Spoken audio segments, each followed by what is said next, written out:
You ever have one of those family reunions where you can feel the setup coming? Like, you're not just invited out of love or to reconnect. No, you're being summoned for a performance, a spotlight. Except the only role they've cast you in is the background character who claps at someone else's success. That was me, Josh. I'm 29, and this story starts with a text from my mom that just said, "Please come this time. Everyone wants to see you." Right. I hadn't gone to a family gathering in 3 years. Not because I'm bitter or dramatic. Okay, maybe a little, but mostly because they never felt like family. Every single event felt like a comparison game. Who bought a house? Who got engaged? Who had a kid? Who got a new job? And every time, someone, usually my Aunt Diane, would toss in a comment about how I was still finding myself, like I was a lost sock or something. I kept my distance after a while. Built my own thing. Quietly. No Facebook posts, no updates, no drama. But this time, something in my mom's voice and in my curiosity made me say yes. I'd been building my company for the past 4 years. It started as a niche recruiting platform for engineers. Then we pivoted into building tools for enterprise hiring. 6 months ago, we got acquired. Clean exit. The kind that changes everything. But I kept that quiet. My name wasn't on the headlines, and I liked it that way. I wasn't flashy. I liked being underestimated. The reunion was set for Saturday. Same place as always. My uncle's obnoxiously large house with the circular driveway, 3 SUVs out front, and that weird iron eagle above the garage like he was running some kind of secret society. I pulled up in my Tesla. Not that anyone noticed or cared. They were too busy swarming Ryan. Let me tell you about cousin Ryan. He's 26. Blonde, big smile, varsity jacket energy. He's the golden boy. Straight A's in high school, business degree, summer internships at big firms. Your classic LinkedIn warrior. The family loved him. And apparently, today was his coronation. The second I walked in, Aunt Diane grabbed me by the wrist. Like, physically grabbed me. And went, "Josh. Oh my God, you're here. Come say hi to Ryan. He just got hired at Nexera." Nexera. I knew the name. A fintech startup that got a round of funding recently. Some flashy headlines, a big valuation, and, unbeknownst to Aunt Diane, one of the companies my firm now technically owned. Not directly, but under our new parent company's umbrella. I blinked. "Oh wow," I said, smiling. "That's exciting." She leaned in and whispered like we were sharing gossip, except her voice carried enough to be heard by the next zip code. "He's going to be a millionaire before he's 30. He's just so brilliant." Then came the kicker. "Unlike some people," she added, letting that last part dangle like a cheap insult she thought I wouldn't catch. I smiled again, not because I wasn't annoyed, but because this was the exact reason I came. Ryan was at the center of the backyard, surrounded by lawn chairs, lemonade, and admiration. He was talking about stock options like he discovered them himself. A small crowd of cousins and uncles nodded like disciples. "It's pre-IPO, so yeah, there's risk, but I'm not worried. We're scaling fast." The CEO knows me by name. I stood at the edge of the group, hands in my pockets, just observing. That's when Grandma asked the inevitable. "So Josh, honey, what are you up to these days?" The volume dipped. Not fully silent, but enough for me to feel a dozen heads tilt toward me like sunflowers chasing light. I considered giving my usual vague answer. "Oh, work's been good. Busy. But today felt different." I wasn't here to brag. I was here to remind them that I exist outside their expectations. "Not much," I said, sipping my drink. "I just signed Ryan's paycheck last week." Silence. Like, actual silence. I've never heard that many mouths close at once. Even Ryan blinked like he didn't understand what he'd heard. Aunt Diane's smile twitched. And that's when Grandpa, who's 82, hard of hearing, and usually half asleep, stood up from his lawn chair, leaned on his cane, and said, "Wait a damn minute." But before we get to what he said, let me rewind a little, because this moment wasn't just a witty comeback. It was 4 years in the making. And it started with a college dropout, a crappy apartment above a laundromat, and a family who thought I was wasting my life. See, when I left college at 21, everyone thought I'd lost my mind. My dad stopped talking to me for a month. My mom cried. Aunt Diane told everyone I'd probably end up delivering food or starting a band. I didn't care. I had an idea and I wanted to build something. Not for clout, not for applause, just for me. But that decision cost me more than just their approval. And as I stood in that backyard, Watching their smug smiles fade into confusion, I remembered everything they said along the way. I remembered the birthday I wasn't invited to because they assumed I'd be too busy with my startup thing. I remembered the Thanksgiving where Ryan joked that I was technically unemployed, and everyone laughed, even my parents. I remembered every ignored text, every eye roll, every forced smile when I tried to explain what I was building and got nothing but blank stares. So no, my answer wasn't about flexing. It was about reclaiming space. And as Grandpa adjusted his hearing aid and looked around at the stunned crowd, I realized the best part hadn't even happened yet. Because they hadn't heard the full story. Not even close. Grandpa's voice cut through the silence like a rusty saw. Wait a damn minute. You signed his paycheck. He squinted over at me, then at Ryan. What does that even mean? All eyes turned to me again, and I could feel the weight of the moment pressing down on my chest like a sandbag. My hand tightened around my drink. I hadn't meant to say it out loud like that. It just slipped. But now that it was hanging in the air, there was no taking it back. Ryan gave a short, awkward laugh. Haha, right, Josh. That's a good one. He looked around, hoping someone would join in. No one did. I smiled gently. Yeah, small world, right? But I didn't offer more. Not yet. Let them stew.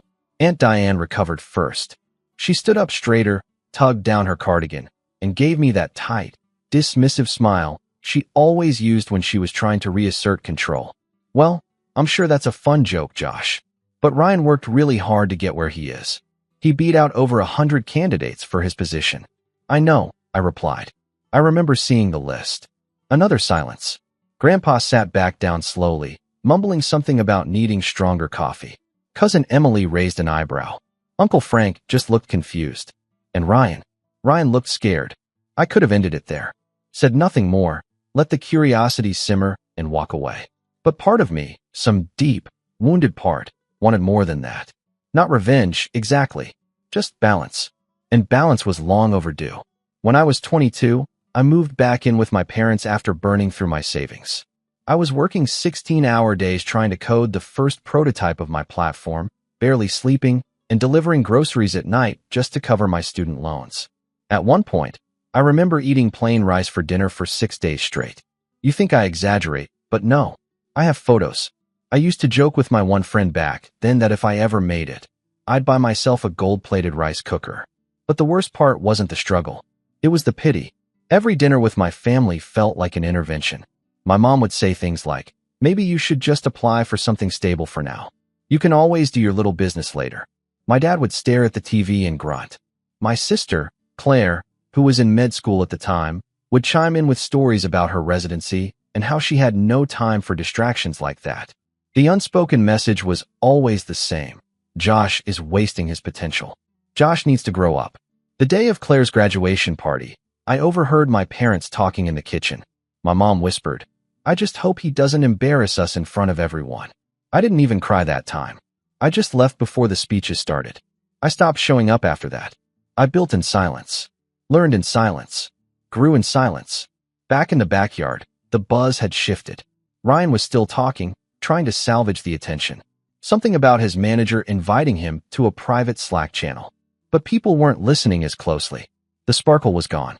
Now they were looking at me. For the first time in years, they wanted to hear me. But before I could say anything else, Aunt Diane struck again. You know what I think, Josh? She said, folding her arms. I think you're jealous. You came here to cause a scene. You've always hated when someone else gets the spotlight. That stung. Not because it was true, but because she said it so easily, so publicly, like I'd been some bitter parasite my whole life. No, I said calmly. I came here because Mom asked me to. And because I was hoping, naively, I guess, that maybe this year would be different. Then she laughed. Different how? We're just proud of Ryan. He earned it. You don't get to come in here after disappearing for years and act like you're above everyone. I'm not above anyone, I said. But I'm not beneath you either. That's when the gloves came off. Really? Because last I checked, you dropped out of college, lived off your parents, and couldn't even hold a real job. Ryan has a career. He's going places. And you? What have you even done that's worth clapping for? I could feel the back of my neck heating up. I looked at my mom. She was biting her lip, eyes darting between us. My dad just stared down at his plate. And then, just when I thought it couldn't get worse, Claire walked over. She must have caught the last few lines. Her face was unreadable. You know, she said quietly, it wouldn't kill you to be happy for someone else's success. And that was it. Not the words. The weight behind them. The realization that even after all these years, even after everything I'd built, they still saw me as the family disappointment. Not a self-made entrepreneur.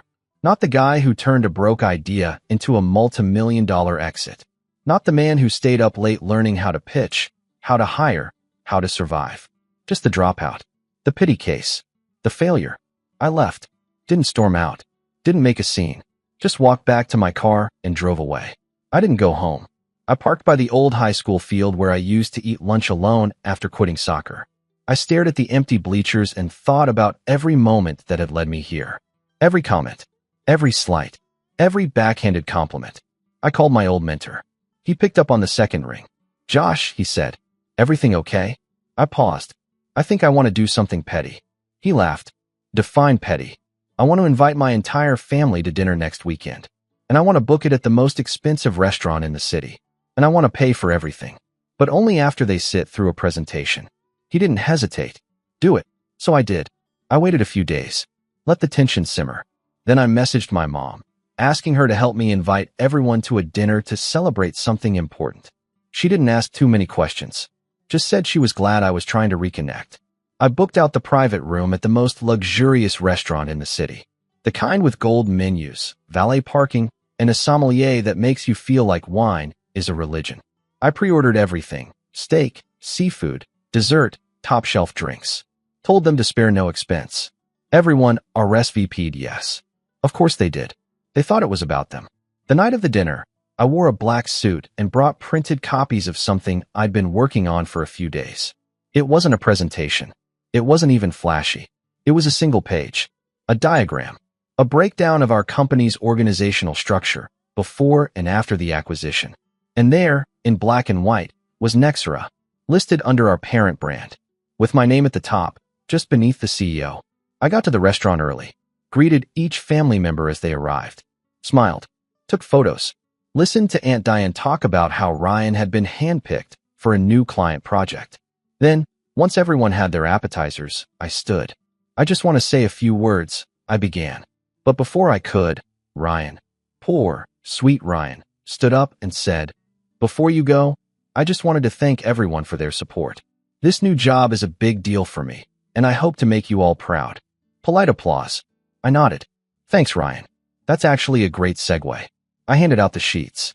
Watched them read. Watched their eyes widen. Watched Aunt Diane's mouth go slack. And then, I said the line I'd rehearsed in the mirror. You were right.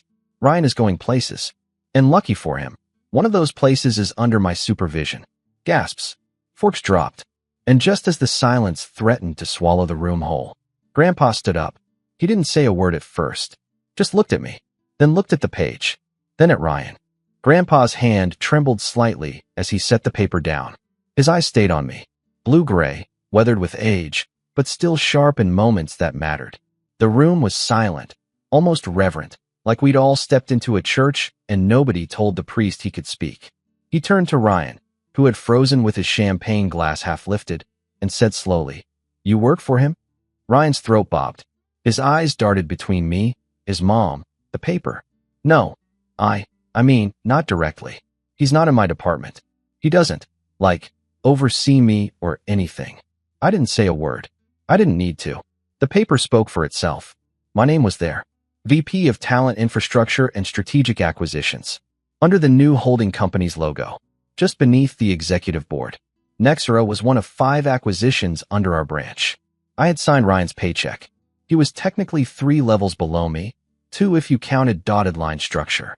I didn't flaunt it. I'd never even interacted with him on Slack. But the numbers didn't lie. I could have flagged his performance review if I wanted to. Approved, or declined, his bonus.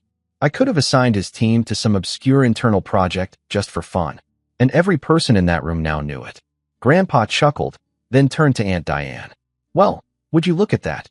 You were so busy puffing up the boy, you didn't see the man standing next to him. He looked back at me. I always knew you had fired Josh. The old man gave me a nod I hadn't seen since I was a kid trying to build model trains in his garage. Then he sat down and stabbed his steak with renewed enthusiasm. But the room hadn't caught up. Not yet. Claire was silent, looking down at the paper like it had betrayed her. My dad shifted uncomfortably, glancing at my mom like he needed permission to speak. Aunt Diane had gone completely pale, blinking like someone pulled the floor out from under her. And Ryan, looked like he wanted to disappear. But I wasn't gloating. I wasn't even angry anymore. That part had come and gone. What I felt, more than anything, was tired. And as I sat back down and took a slow sip of water, I realized this wasn't the ending. This was the middle. Let me take you back for a moment. Back to the part of the story I skipped over in the beginning. The part most people don't talk about when they make it. The part that hurts.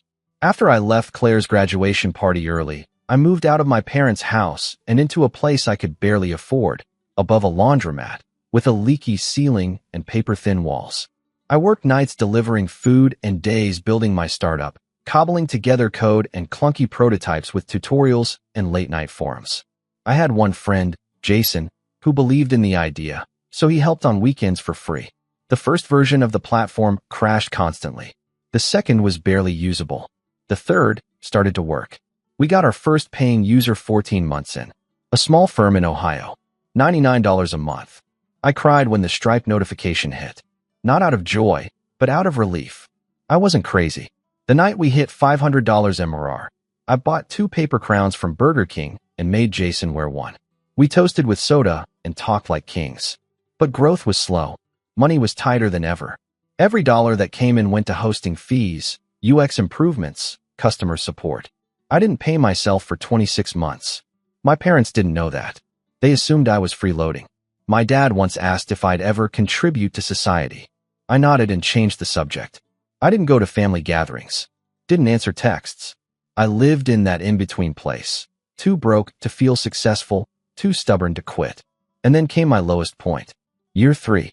We lost our biggest client due to a feature bug. Our churn spiked. Jason's mom got sick, and he had to step away.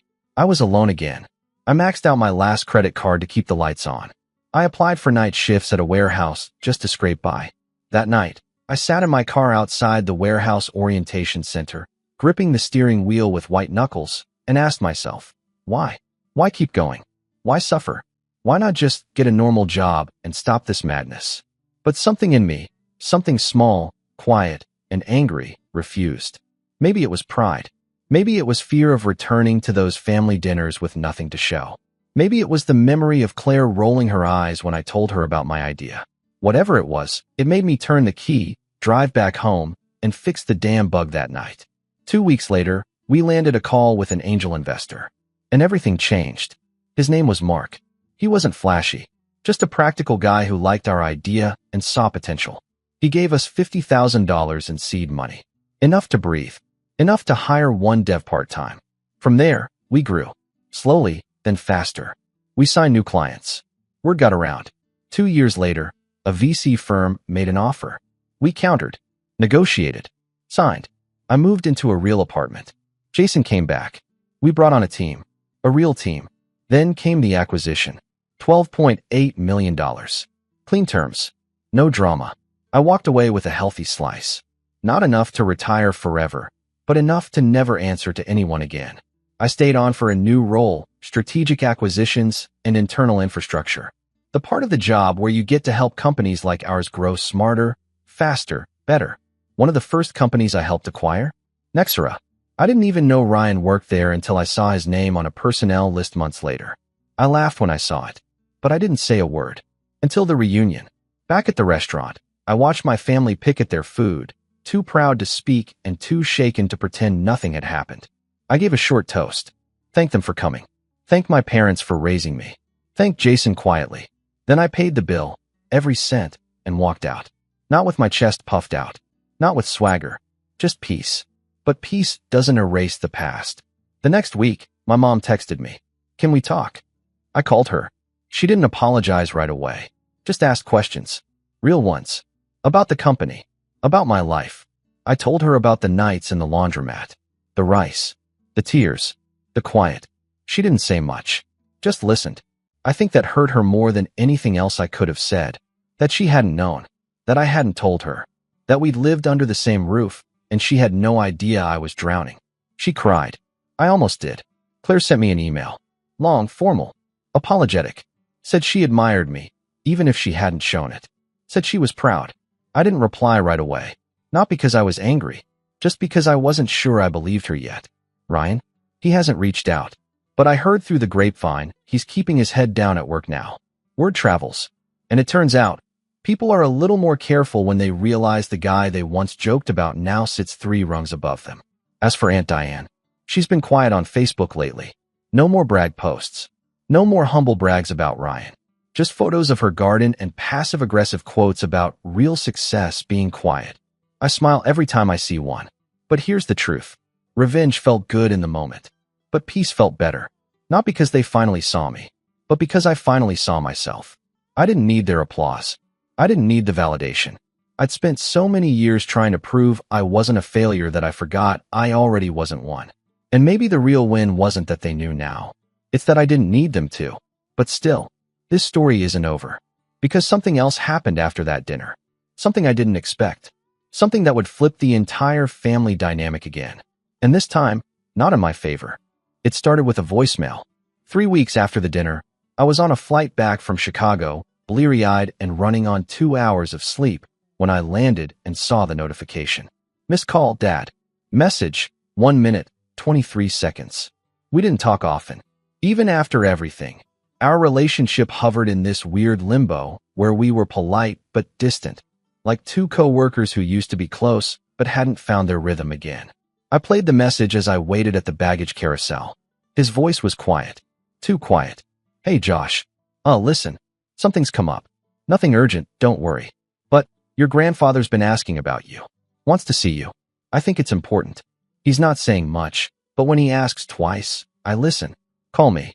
That was all. My stomach tightened a little. Grandpa had always been sharp, but his health wasn't what it used to be. He still lived on his own, refused to move out of the house he'd built with his own 2 hands. But lately, my mom had been hinting he was slowing down. I called back the next morning. Josh, he boomed when he answered. You finally done playing with airplanes and meetings and all that jazz? I chuckled. Just landed. What's up? There was a long pause. Then, come over. Tomorrow if you can. There's something I want to show you. His house hadn't changed. The same peeling blue paint on the porch rails. The same wind chimes that clinked in the soft breeze. The same smell of coffee and cedar and something faintly medicinal that clung to old walls and older memories. He was waiting for me on the porch, wearing his usual suspenders and that flat cap that made him look like he'd walked off the set of a 1950s baseball game. You're late, he said, even though I was 5 minutes early. Nice to see you too, I replied. He waved me in without another word. Inside, he led me to his study, a cluttered room filled with tools, old maps, stacks of yellowed newspaper clippings, and a locked cabinet that hadn't been opened in decades. He sat down slowly in his worn leather chair and gestured to the opposite seat.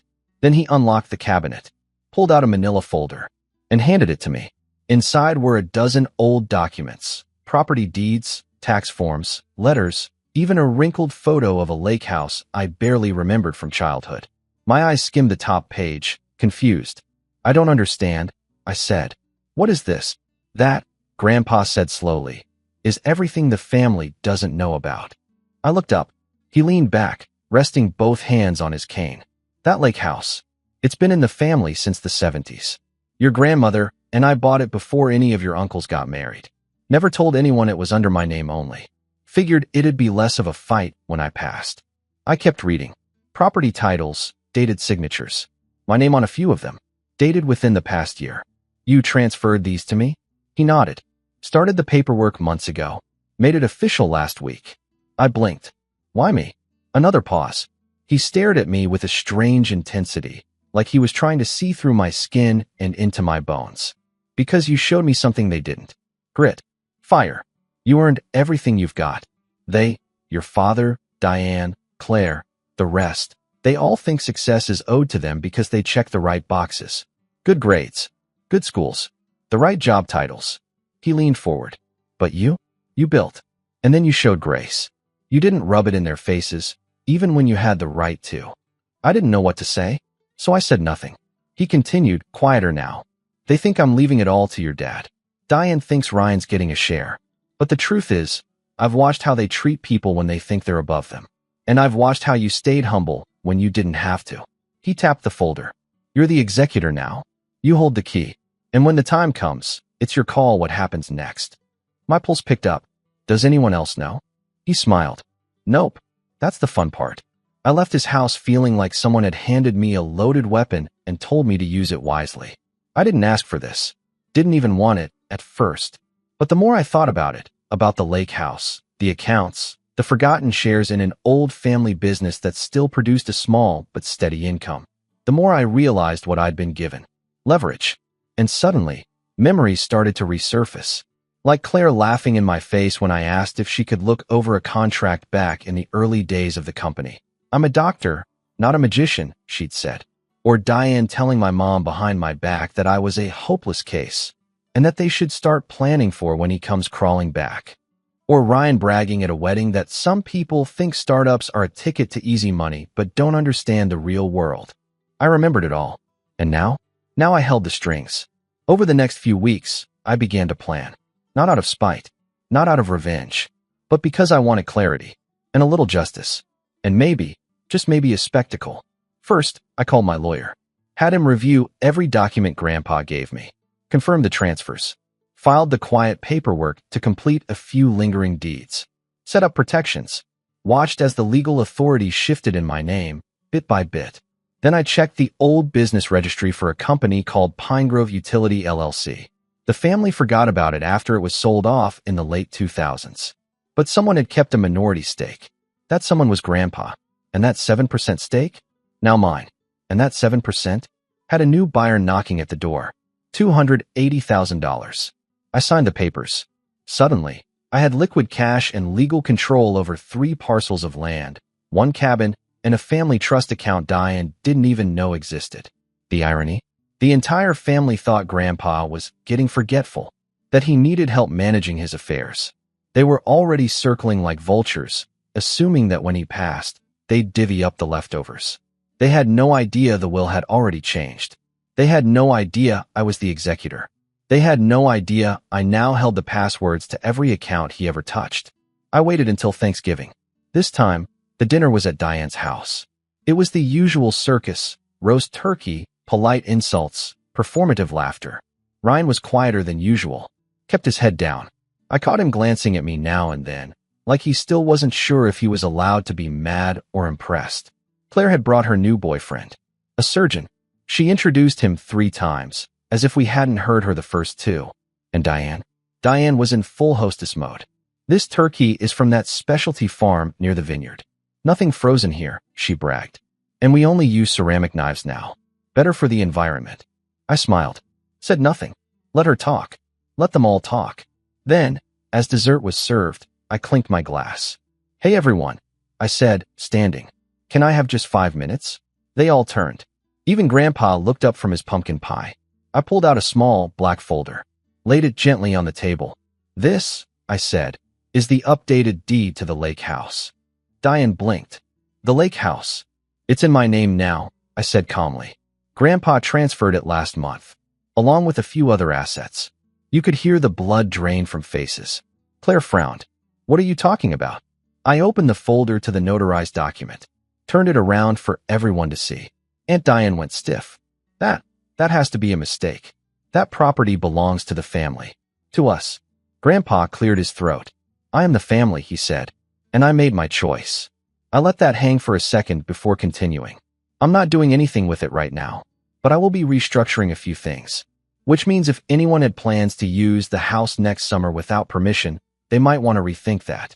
Claire's boyfriend started to excuse himself. Ryan looked like he'd swallowed a spoon. Diane stood abruptly. This is insane. This is manipulation. You convinced an old man to sign over our family's property. No, Grandpa said firmly. I gave it to someone who earned it. But I also made him executor, Grandpa added. When I pass, Josh's final say. Over everything. The silence that followed was not like the dinner silence from before. This one was heavy, ugly, final. But I wasn't done yet. Because this wasn't just about land or money. This was about truth. and it was time to show them what truth looked like when it walked in the room with a folder and a plan. And that's when I dropped the final envelope on the table. Diane's name printed on the front. Inside, something she'd never seen coming. Something she should have remembered. A mistake she made years ago. And I had the receipts. But let's not get ahead of ourselves. Because when she opened that envelope, and her face changed, that's when everything truly started to unravel. Diane's fingers trembled as she slid the paper out of the envelope. She unfolded it with the caution of someone who already knew they were holding something dangerous. Her eyes scanned the page, moving faster as her breath caught. By the time she hit the signature at the bottom, her face had gone completely still, expressionless, but pale in a way that gave everything away. I didn't say a word. I wanted her to speak first. "Where did you get this?" she finally whispered, clutching the paper a little too tightly. "It was in one of Grandpa's old files," I said calmly, "with the rest of the trust documents." "You went through his private things?" she snapped, her voice rising an octave, desperate now. "You manipulated him. You must have. He would never give you this. You've always hated me." "Stop," Grandpa said, voice low but firm. "He didn't manipulate anything. I gave it to him." The room went silent again, but this time it was vibrating under the surface, like the air was waiting to crack. Claire leaned over to peek at the document in Diane's hands. "What is it?" I turned to Claire, slowly, almost theatrically. "A promissory note," I said, "signed by Aunt Diane 23 years ago, for a $37,000 loan that Grandpa gave her and Uncle Ron when they wanted to start that landscaping business. The one that failed after a year." Diane's eyes went wide. "He said it was a gift. We were family, and it was. He said not to worry about it." Grandpa shook his head. I said, "Don't worry about paying it yet. I never forgave that debt. I just waited. Waited to see if you'd bring it up. You never did." She was stammering now, rage and fear colliding behind her eyes. "That was 20 years ago. It's irrelevant now. And anyway, any lawyer would say the statute of limitations. It's not about suing you," I said, folding my hands neatly in my lap. "It's about family. About fairness. You've spent decades treating everyone like they were beneath you, bragging about your money, making jabs about people's careers, their choices. My mom, my dad, me. And the whole time, you never once thought about the help you got to get started." Claire spoke up, cautious now. "Okay, but that was a long time ago, Josh. Why bring this up now?" "Because," I said, turning to face the entire room, "this family has spent years rewarding arrogance and punishing humility. I watched all of you treat me like I was broken just because I didn't follow the same path you did. You mocked me for building something from scratch. You belittled me when I was at my lowest. You ignored me unless you needed something to gossip about. And now," I paused, let the tension rise. "Now, I'm the one holding the keys. To the property, to the accounts, to this family's legacy." Diane stood up. "You're just doing this for revenge. You always were jealous of Ryan, of Claire." I tilted my head. "You keep saying that word. Jealous. But let's be honest. What exactly is it you think I'm jealous of?" No one answered. So I kept going. "Claire's success? She earned that. I respect her. Even if she's cold sometimes, at least she works for what she has." Claire stiffened but didn't interrupt. "Ryan? I was never jealous of him. But you made sure the entire family believed I should be. Every dinner, every party. You made him the star and made me the cautionary tale. You created a narrative and fed it until it became gospel. Well, guess what? The story changed." Grandpa chuckled softly. I turned back to Diane. "You owe $37,000. I don't need the money, but I do want a statement.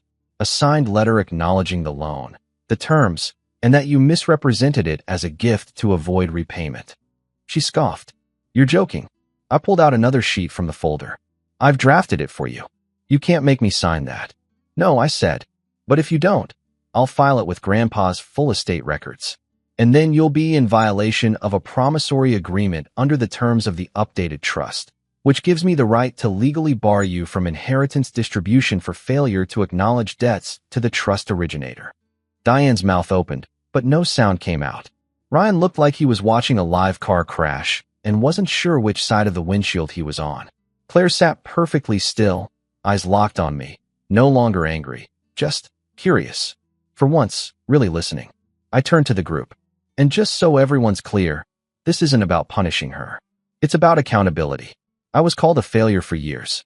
I was left out of birthdays, mocked at reunions, judged for not being on the same timeline as everyone else. Now that I'm successful, you want me to pretend none of that happened? I shook my head. I won't. I'm not looking for applause, but I am looking for honesty. So here's how it's going to go. I looked each of them in the eye. 1. If you want access to the lake house, you come through me. 2. I will be revising the family trust rules. That includes limiting access to discretionary funds and implementing contribution-based equity for future use of any shared properties. 3. No more backroom deals. No more he said, she said. I'll be setting up quarterly reports for any shared assets. Full transparency. I looked at Claire. You're a doctor. You understand systems. If you want to help me manage this as co-executor, I'd welcome it. But not as a favor to me. As an act of atonement. She nodded slowly. I'd be okay with that. 4. Ryan. He looked up, startled like I'd called on him in class. You don't owe me anything. But we're in the same company now. If you ever want to talk about your role, or your growth, or how to actually succeed in the startup world, my door's open. But I'm not protecting you. If you slack off, you'll be fired like anyone else. Earn your place. He nodded once, hesitant, but grateful. And 5, I said, turning back to Diane. You have until the end of the weekend to sign that letter, or your name is off the list. She stared at me, then slowly sat down. She didn't say another word for the rest of the night. The fallout wasn't immediate. It trickled in over the weeks that followed. First came the apology texts. From Claire. From my mom. Even from cousins who hadn't said 2 words to me in years. Everyone was suddenly reflective, suddenly interested in my journey, in learning more about what you went through. I responded when I could. Politely, but not always warmly. Some bridges, once burned, don't need rebuilding. Ryan started showing up to work earlier. I noticed his Slack activity. I noticed him asking smarter questions. He was trying, in his own way, to change. And I respected that. A month later, Claire invited me to a hospital fundraiser she was speaking at. I went. She introduced me as my brilliant brother who built something from scratch when none of us believed in him. It wasn't performative. It was real. That night we talked. Not about the past. About the future. We weren't best friends again. But we were finally walking the same direction. Diane. She signed the letter. Eventually. But she hasn't spoken to me since. I'm okay with that. She doesn't control the narrative anymore. As for me, I still run my division at the company. Still invest in small startups. Still live in the same apartment. Still drive the same Tesla. But I visit the lake house now. Fixed it up. I spend weekends there sometimes, alone or with people I actually care about. I built a fire pit out back. Put in a new dock. Planted trees. Peaceful. Quiet. No tension. No comparisons. No noise. Just me, the water, and the crackle of the fire. It's not about money. It never was. It's about knowing who you are when no one's clapping for you. And knowing who they are when the clapping stops. That's the real inheritance.